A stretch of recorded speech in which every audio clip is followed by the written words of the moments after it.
Assalamualaikum warahmatullahi wabarakatuh. Waalaikumsalam warahmatullahi wabarakatuh. Selamat datang sahabat-sahabat AM Channel, sahabat-sahabat pemirsa dimanapun Anda berada. Saya Hilmi Srujul Fuadi, saat ini akan mengajak sahabat-sahabat sekalian untuk berbincang santai dengan dua ketua sekaligus, Ketua Ansor Mesir, berikut juga Ketua Fatayat Mesir. Beliau adalah Gus Ali Al-Ghifari beserta dengan Mbak Tanzil, Ning Tanzila Febi Nur Aini, panjang sekali. Semoga selaras dengan umurnya yang panjang. Jodohnya yang deket lah, nggak panjang-panjang amat gitu ya. Saya akan mengajak sahabat-sahabat sekalian untuk berbicara sedikit atau banyak. Semoga sedikit, tapi ya barangkali ini obrolan yang menarik, Gus. Ini nggak bisa sedikit ini kayak Gitu ya, jadi harus kopdarnya panjang ya? Iya, ngobrolnya panjang, kita tenaganya harus siap lah. Soalnya ini permasalahan yang hangat dibicarakan oleh teman-teman kita semasisir. Akhir-akhir ini terdapat beberapa kejadian atau malah satu kejadian sih sebetulnya yang menjadi memantik perbincangan hangat di teman-teman kita semua. Saya itu kemarin barangkali seminggu atau 2 minggu yang lalu melihat pesan siaran broadcast, Gus. Broadcast, Pak. Ya. Barangkali sampean juga menerima broadcastan tersebut yang menceritakan soal kejadian yang gelap, kelam, yang menyedihkan, yang lagi-lagi terulang. Itu soal pelecehan seksual. Yang mana korbannya itu merupakan salah satu teman masisir kita. Pelakunya menurut dari broadcastan yang saya terima adalah oknum orang Mesir. Oknum orang Mesir, sementara korbannya adalah sebagaimana tadi disebut merupakan salah satu mahasiswati. Ini saya pengen nanya langsung ke Mbak Tanzila sebagai sesama perempuan. Gimana pandangannya terhadap fenomena pelecehan seksual? Tentu saja pelecehan seksual itu menjadi salah satu fenomena sosial yang sulit sekali untuk kita hindari gitu. Artinya dimanapun kita berada itu masih seringkali kita temukan gitu. Dan saya pribadi turut berempati untuk teman kita semua sesama mahasiswati atas kejadian ini. Dan tentu saja harapan saya dan kita semua yang jadi PR kita juga adalah kedepannya kita lakukan tindakan-tindakan pencegahan supaya hal itu tidak terulang kembali kejadian ke teman-teman kita yang lain seperti itu. Kalau dari Anda, Gus, Ketua Ansor, memandang tindak pencegahan yang seharusnya itu kira-kira bagaimana? Awal dulu ya, jadi untuk pelecehan sendiri, kita ya semuanya nggak menginginkan itu. Bukan hanya perempuan saja, justru laki-laki juga ya dengarnya itu gregetan gitu. Gimana? Kok bisa terjadi? Kita sebagai laki-laki gimana, Gus? Meskipun kita nggak mengalami ya, tapi meskipun kita potensi kita dilecehkan itu tidak ada, atau ada pun sangat sedikit ya. Itu ya juga berduka cita lah. Artinya juga perhatian terhadap masalah itu. Cuma saya itu gregetan ya. Bahasa Jawanya gregetan. Gemes. Itu ketika ada berita seperti itu, ya? Berita membicarakan pelecehan seksual itu, justru beberapa media atau broadcastan ini tidak menggiring ke untuk penegakan hukum, untuk pencegahan kasus itu tersendiri. Justru malah berita ini seakan-akan ini menyalahkan korban, menyalahkan wanita yang sebagai korban itu disalahkan gitu. Gimana itu sebagai laki-laki melihat itu gimana? Pantasnya Mbak Tanzila, kalau saya sendiri itu gregetan. Iya, maksudnya kita kan sebagai laki-laki tidak mengalami hal itu, tapi kita juga merasakan yang kegemasan yang serupa gitu, meskipun barangkali potensi kita untuk dilecehkan itu minim, nggak seperti perempuan, tapi bagaimana kita atau Anda sendiri yang merasakan kegemasan itu terhadap orang-orang yang malah menggiring opini untuk malah membatasi perempuan, menyalahkan perempuan, menyudutkan perempuan, itu gimana kita ininya? Gimana ya? Ya sangat nggak dibenarkan sekali itu, Gus. Artinya gini, logikanya kan kalau korban itu kan harusnya dibela, yang disalahkan atau yang dicari kesalahannya, yang ditindaklanjuti itu tersangkanya gitu kan, tersangkanya. Ini kok malah dibalik gitu, yang jadi korban ini wanita, kok malah justru yang disudutkan itu wanita itu sendiri.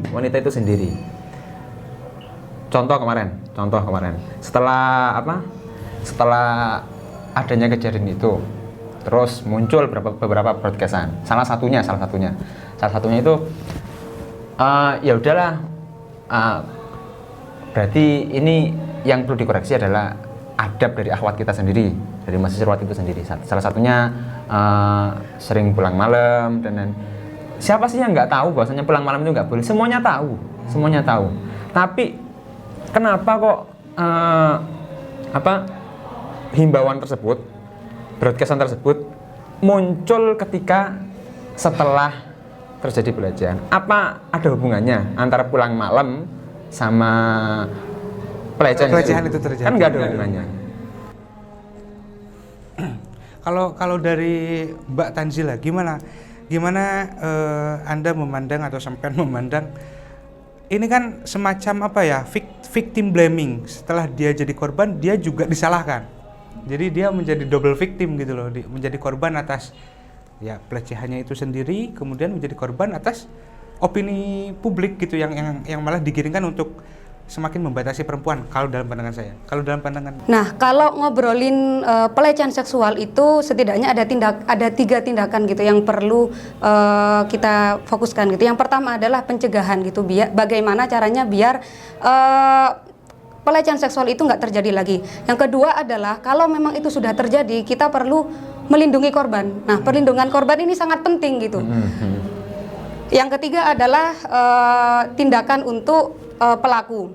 Nah, yang terakhir kali kita temukan kemarin ini kan pelaku akhirnya kan tidak bisa tindak gitu karena beberapa faktor gitu. Nah, ini kan berarti seharusnya korban pelecehan seksual yang mendapatkan keadilan itu dia tidak mendapatkan keadilan itu gitu loh. Dan dia juga sebetulnya butuh perlindungan gitu. Tapi kenapa justru muncul broadcast yang semacam itu? Berarti kan ini dia kayak udah salah, udah nggak dapat keadilan, kayak semuanya dipojokkan ke mahasiswati itu sendiri gitu. Udah jatuh ditendang ya? Iya, udah jatuh ditendang gitu.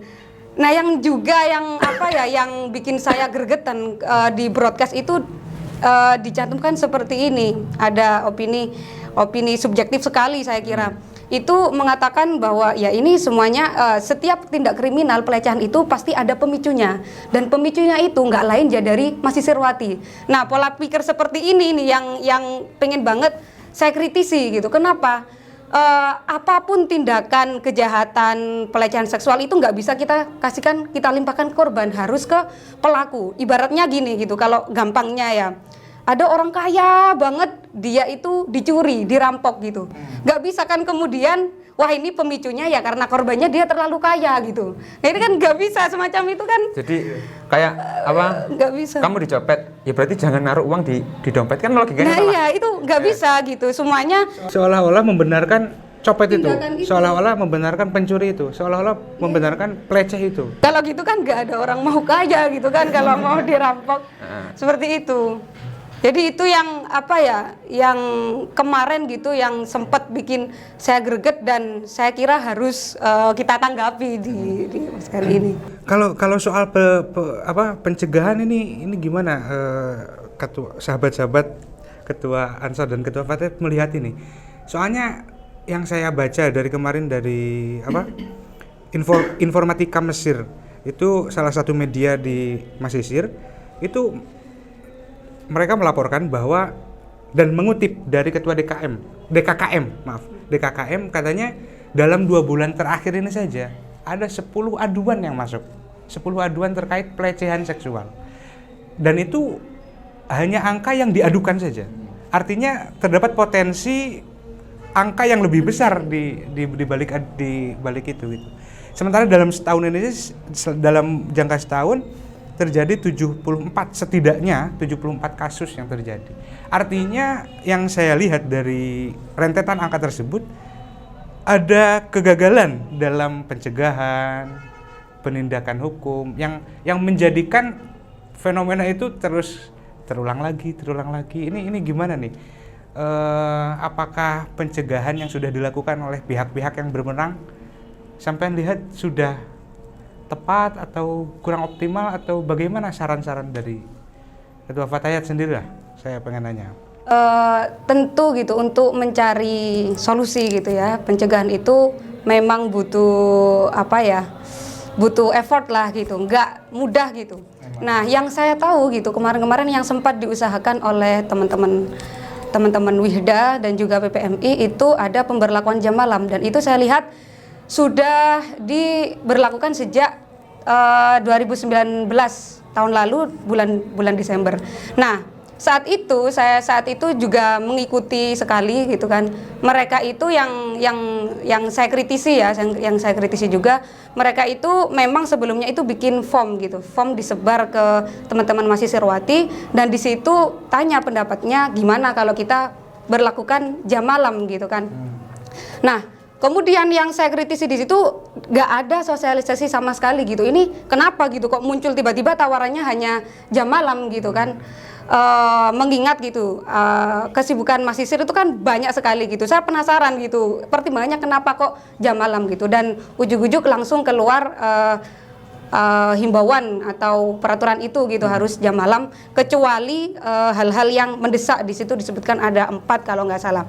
Nah, cuman kalau kita lihat dari itu kan sudah 1 tahun gitu kan sampai sekarang, ternyata gitu sejak ada himbauan itu, ada peraturan seperti itu, ternyata nggak efektif gitu, ternyata malah banyak gitu, semakin ya nggak tahu, bisa jadi semakin parah kali ya, sebelumnya belum ada tim untuk yang menangani itu gitu.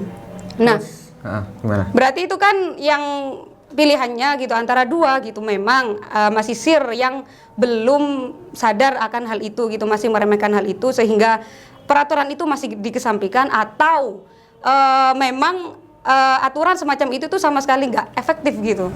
Itu yang perlu kita pertanyakan bersama. Kalau menurut saya, Gimana? menurut saya, artinya ada penanganan yang lebih efektif.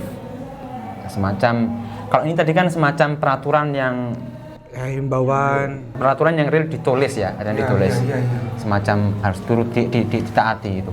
Kalau menurut saya itu ada sedikit tawaran ya, semacam penanganan secara kultural aja, artinya kultural. jadi nggak usah formal. Nggak usah kultural. Jadi gini, saya kemarin baca, termasuk yang di berita saya kemarin baca di, kalau nggak salah di Informatika Net. Itu ada salah satu senior mahasiswa, titelnya pengamat sosial.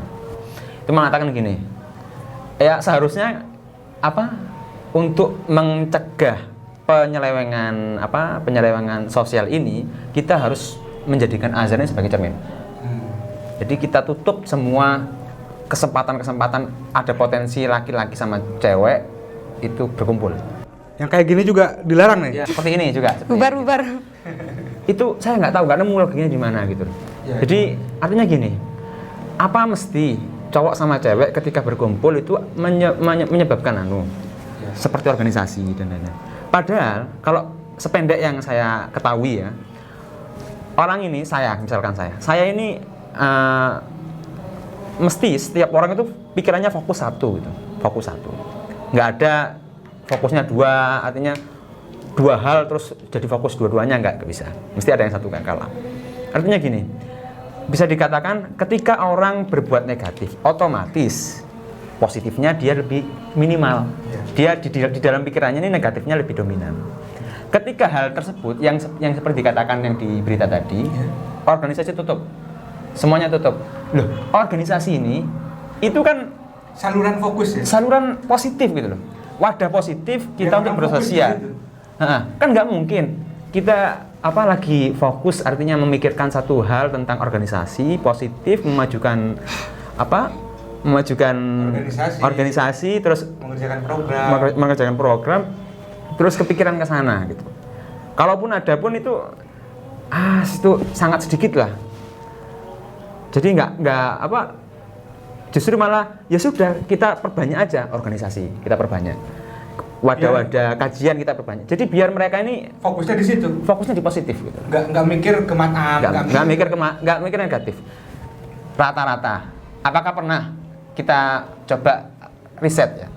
Coba kita riset, apakah pernah kita menemukan fakta bahwasanya yang jadi tersangka pelaku asusila tersebut, saya yakin sendiri itu banyak kan orang nganggur. Bukan organisatoris, bukan yang mereka yang kajian terus campur laki-laki sama cewek campur, bukan. Ya karena mereka yang nganggur gitu. Nggak ada apa ya? Di pikirannya nggak ada pekerjaan yang jadi dia sempat untuk melakukan hal-hal itu. Iya. Sementara yang orang-orang yang sibuk, organisatoris, orang kajian dan sebagainya, nggak punya kesempatan untuk melakukan. Sampai teman saya itu pernah bilang, saya tertarik banget konsepnya dia. Dia itu gamer. Iya, dia juga pekerja, juga mahasiswa, tapi juga suka game. Tapi dia tetap belajar gitu. Pas ngegame itu ya saya tanya gitu, emang kok ngegame aja sih? Kamu kok ngegame aja gitu? Loh, kamu rasa ngegame ini saya suka? Enggak, biar saya nggak nganggur. Lah, saya nggak nganggur ini, ya biar saya nggak maksiat. Bener. Nilai pahala akhirnya. Nilai pahala gitu. Kerennya di situ. Jadi game ini sebagai penghalang dia dari maksiat lain yang pokoknya saya jangan sampai nganggur gitu. Jangan sampai kosong pikiran itu. Bahkan kalau orangnya, jadi balik lagi barangkali ke orangnya masing-masing ya. Iya. Dihimbau jam malam atau masih bisa siang. Iya. Kalau mau siang malam dikunci ya masa juga gitu loh. Kan nggak mungkin. Jadi memang tergantung orang ya. Balik lagi ke orang. Jadi lebih ke kultural saja. Kita bentuk wadah-wadah itu, wadah-wadah positif itu kita bentuk. Biar orang-orang semakin punya kegiatan, pikiran ke hal-hal yang. Iya, itu menurut saya yang lebih efektif daripada hanya sekedar himbauan dan semacam peraturan yang tertulis itu. Real gitu. Tapi kan gini ya, saya balik lagi ke pertanyaan awal kita tentang pelecehan. Kalau yang saya lihat sendiri fenomena sosial penyelewengan antar cewek cowok itu kan setidak-tidaknya yang dari sekian kasus yang setelah terjadi itu kita bisa bagikan dua kan. Satu, pelecehan seksual yang diterima atau dialami oleh rekan-rekan mahasiswa Sirwati di sini oleh oknum-oknum orang Mesir, jadi orang lokal di sini. Itu yang jenis yang pertama. Yang kedua, pelecehan seksual atau aktivitas asusila yang dilakukan oleh antar mahasiswa sendiri. Yang barangkali tadi Gus Al berbicara tentang itu, tentang pencegahan bagaimana agar salah satu tawarannya itu secara kultural deh. Nah, melihat kedua hal ini sebetulnya gimana ya? Anda sendiri melihat hal itu terjadi gimana? Kalau tadi kan khusus tentang pelecehan seksual. Kalau yang ini gimana? Yang satunya lagi itu loh. Sebetulnya cukup miris gitu ya. Saya sendiri cukup prihatin tingkat dewa gitulah. Artinya kita gitu semuanya pelajar Islam gitu yang di sini belajar studi Islam gitu. Kok bisa melakukan hal sehina itu gitu ya barangkali. Nah, saya juga mau melaknat juga gimana gitu. Cukup Tuhan sajalah yang melaknat itu.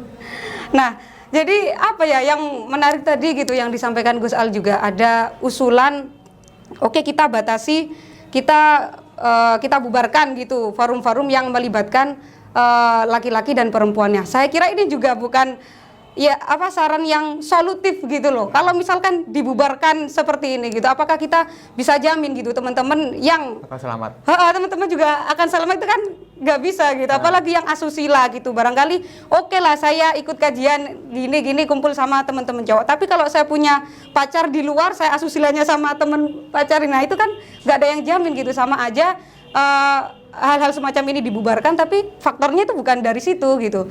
Malah menyebabkan kesempatan itu makin terbuka. Nah bisa jadi gitu, karena bagi saya orang-orang yang mikirnya seperti itu bahwa ada perempuan dan laki-laki campur itu bisa berpotensi untuk ke hal-hal yang seksual, itu hanya mereka yang melihat bahwa lawan jenis itu sebagai makhluk seksual gitu. Iya, betul. Nah itu yang jadi titik tekan gitu. Kalau misalkan pemikiran semacam itu udah kita hilangkan gitu, kita bakal bebas gitu loh. Kita perempuan melihat laki-laki ya udah gitu, kita partner, kita belajar, kita berproses mengembangkan diri gitu. Ataupun laki-laki melihat perempuan hal yang sama seperti itu, saya kira nggak akan ada gitu. Nah itu yang jadi problem yang seharusnya harus kita tangani gitu. Terlebih gitu opini-opini yang menjurusnya ke perempuan gitu sebagai bahan objektifikasi itu. Oh, iya. Ada betulnya. Gimana? Jadi apa?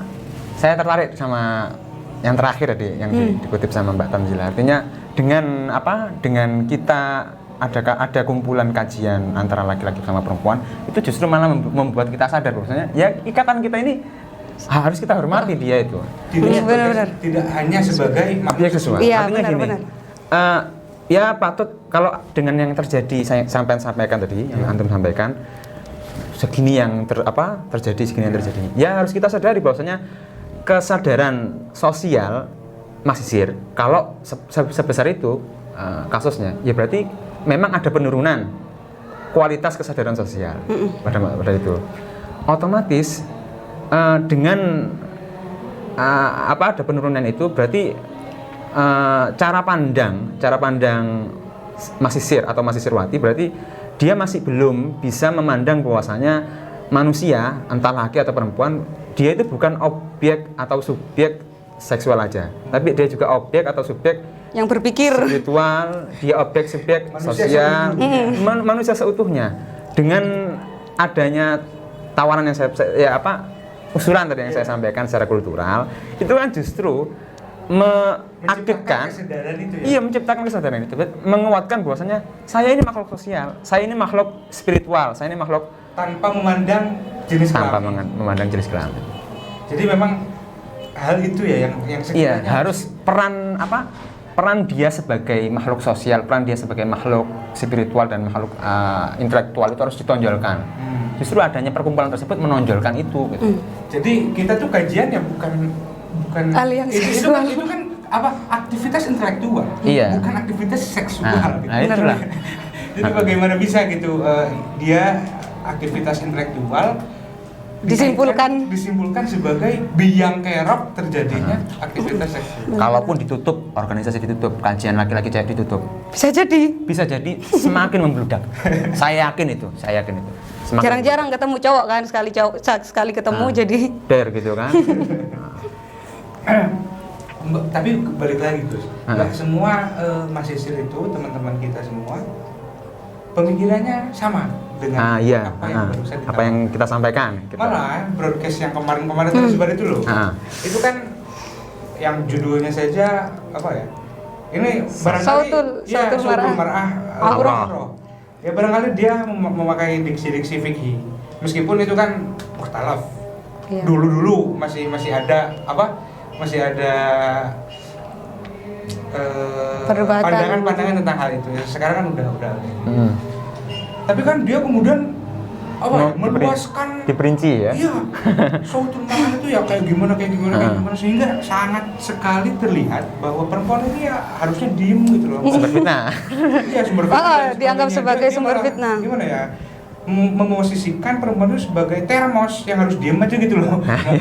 Enggak, maksudnya dia perempuan nggak boleh, ya ada aktivitas nggak boleh sini, ketawa nggak boleh kencang, bahkan menjemur pakaian itu nggak boleh terus posisi berjalan, benerin sepatu dan sebagainya, itu kan yang saya tangkap dari broadcastan tersebut kan ternyata masih ada kawan-kawan kita yang memandang bahwa perempuan itu ya sebaiknya diam, perempuan itu tidak semestinya untuk beraktivitas secara luas dan luas.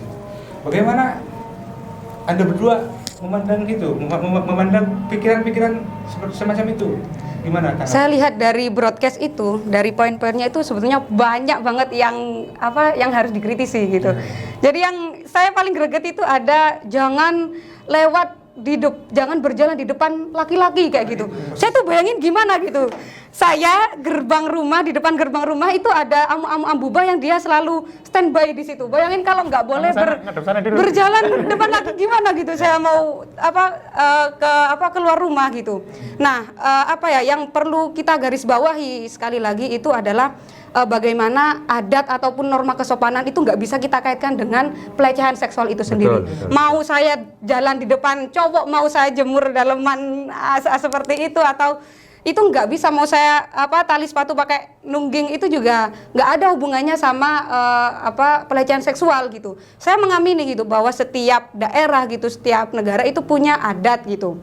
Nah cuman ya itu nggak bisa kita kaitkan dengan pelecehan seksual gitu. Kok seolah-olah ketika kita melanggar norma itu otomatis kita akan jadi korban pelecehan seksual, itu kan nggak bisa gitu. Saya dari dulu gitu ya, kalaupun misalkan mau jemur daleman gitu kan, kalau saya mau takut dilihat cowok itu ya karena ya udah ini nggak bagus, itu nggak sopan dilihat orang, bukan karena saya takut nanti saya dilecehkan gimana, kan itu terlalu jauh gitu untuk mikir kesananya itu.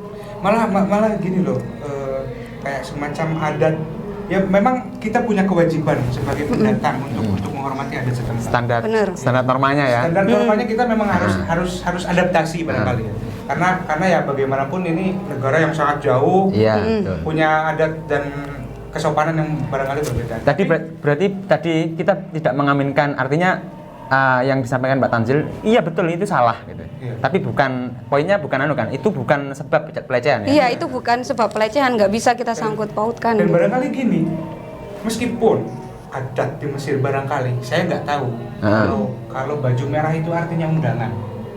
Kalau baju merah itu artinya gimana? Kalau nungging itu gimana? Kalau jemur pakaian itu gimana? Memang saya nggak tahu.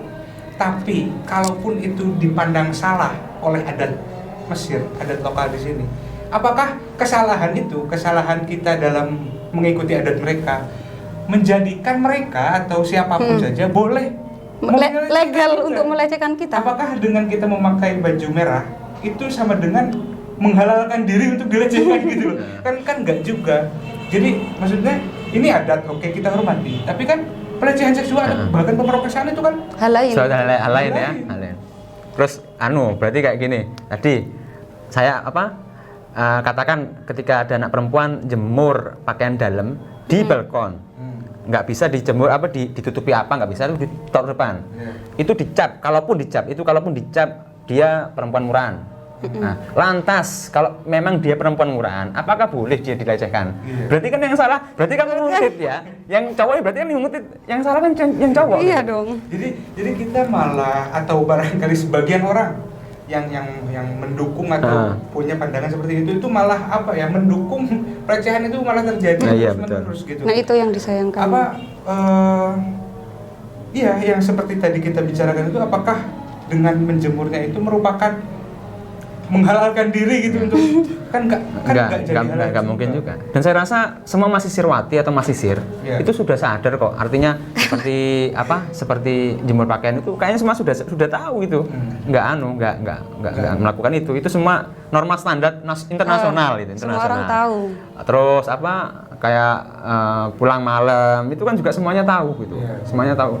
Dan sayangnya itu ketika himbauan tersebut itu muncul ketika benar ada kasus pelecehan. Seakan-akan ya kasus pelecehan ini sebabnya ini. Padahal sama sekali tidak gitu. Ini norma, ini pelecehan sendiri.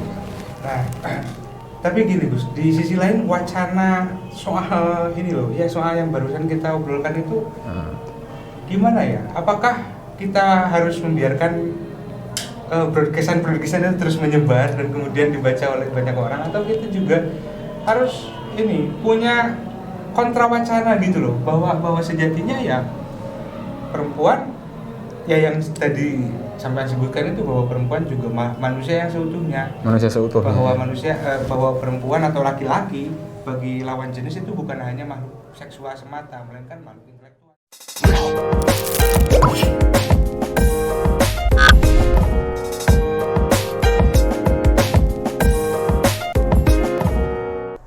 Selain talk show, di AM Channel bakalan ada program Jejak Islam, ngaji online, dan program-program lainnya. Untuk berlangganan, jangan lupa like, komen, share, dan subscribe.